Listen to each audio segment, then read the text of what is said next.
ഏട്ടന്റെ ഫുട്ബോൾ കളി കഴിയുന്നവരെ കട്ട പോസ്റ്റാണ് ഞാൻ ഈ കാറിനുള്ളിൽ. കളി തുടങ്ങാൻ സമയമായി എന്ന് പറഞ്ഞിട്ട് എനിക്ക് മര്യാദയ്ക്ക് ഒരുങ്ങാൻ പോലും ഏട്ടൻ സമയം തന്നില്ലെന്നേ. ലിപ്സ്റ്റിക് പോലും ഇട്ടില്ല. ഈ വലിഞ്ഞു കയറി വന്നത് എന്തിനാണെന്നറിയോ? ദേ ഇവിടെ വന്ന് കുറച്ച് സാധനങ്ങളൊക്കെ നുള്ളി പെറുക്കി പോകാൻ നെസ്റ്റോയിലേക്ക് വന്നതാണ്. ഉള്ളിയൊക്കെ കഴിഞ്ഞ വരവിന് നമ്മൾ അത്യാവശ്യം വാങ്ങിയതാണ്. എന്നാലും കുറച്ചും കൂടെ വാങ്ങിട്ടോ, വില കുറവുള്ളപ്പോൾ വാങ്ങി വെക്കുന്നത് നല്ലതല്ലേ. അങ്ങനെ ഉള്ളി പെറുക്കി കവറിലിട്ടുകൊണ്ടിരിക്കുമ്പോഴാണ് എന്റെ കുറച്ച് കുട്ടി സബ്സ്ക്രൈബേഴ്സ് വന്ന് എന്നോട് സംസാരിച്ചത് കേട്ടോ. കുഞ്ഞുങ്ങളെ കണ്ടപ്പോഴും എന്നോട് വന്ന് സംസാരിച്ചപ്പോഴും എനിക്ക് ഒത്തിരി സന്തോഷം തോന്നിട്ടോ. അവരെ കൂടാതെ ഒന്ന് രണ്ട് ആൾക്കാരും കൂടെ എന്നോട് വന്ന് സംസാരിച്ചിട്ടോ.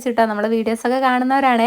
അവരൊക്കെ വന്ന് സംസാരിക്കുമ്പോൾ എന്തെന്നില്ലാത്തൊരു സന്തോഷമാണ് കേട്ടോ. ഉള്ളി, തക്കാളി, വെളുത്തുള്ളി, പച്ചമുളക്, ഇഞ്ചി, മുട്ട, അങ്ങനെ കുറച്ച് സാധനങ്ങളൊക്കെ വാങ്ങിയിട്ടോ. പിന്നെ ഫ്രൂട്ട്സ് ആയിട്ട് വത്തക്ക, പഴം, അങ്ങനത്തെയും കുറച്ച് സാധനങ്ങൾ വാങ്ങിയിട്ടുണ്ട്. പിന്നെ കുറച്ച് പൊടി ഐറ്റംസും കൂടെ വാങ്ങാനുണ്ടായിരുന്നു. കാശ്മീരി ചില്ലി, ചിക്കൻ മസാല, സാമ്പാർ പൊടി, അങ്ങനത്തെ കുറച്ച് പൊടികൾ എടുത്തുട്ടോ. നേരത്തെ കണ്ട കുട്ടി സബ്സ്ക്രൈബേഴ്സിൽ ഒരാൾ വന്നിട്ട് ചേച്ചി എന്നെയും കൂടെ യൂട്യൂബ് വീഡിയോയിൽ കാണിക്കുമെന്ന് പറഞ്ഞ്. അപ്പൊ ദേ ഞാനൊരു വീഡിയോ എടുത്തതാണ് കേട്ടോ. അങ്ങനെ നമ്മുടെ സ്ഥിരം സ്ഥലത്തിട്ടോ. ഇവിടെ ഞാൻ വന്ന് നിൽക്കുന്നത് എന്തിനാണെന്ന് പ്രത്യേകം പറയണ്ടല്ലോ. എന്താണ് വാങ്ങിയതെന്ന് അടുത്ത വീഡിയോയിൽ പറയാൻ.